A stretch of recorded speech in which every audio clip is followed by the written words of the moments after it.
Welcome.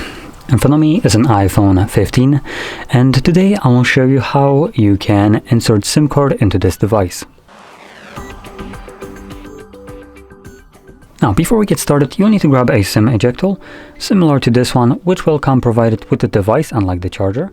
If you can't find it, you could also use a paper clip, straighten out one of the ends, and it should work just as well. Now, once you have either one of those, you will then want to pop out the tray, which is located on the bottom left side of the phone, so right over here, as you can see. Now, I'll mention this, I'm not sure if this is correct, but there's a possibility that the iPhone that is sold in the US doesn't have a tray. I'm not sure if that is correct. I'm not in the US, so obviously I cannot vouch for that.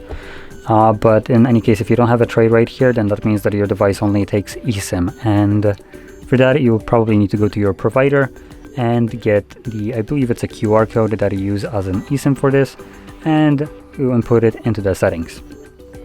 Anyway, I do have a tray, so that's what I'm going to be showing here. So once you take it out by pushing in the pin, you have your tiny little tray with a space for just a single SIM card. So place the card on the tray with the chip side upwards. Now additionally, make sure that the card is laying flush on the tray, as you can see, and then insert it back into your phone. And that's all you need to do. The card should start working right away. If you have some kind of SIM card pin, you'll need to confirm it.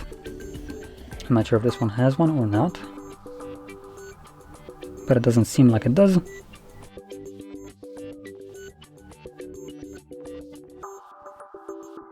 So in any case, this is how you insert your SIM card, and if you found this very helpful, don't forget to hit like, subscribe, and thanks for watching.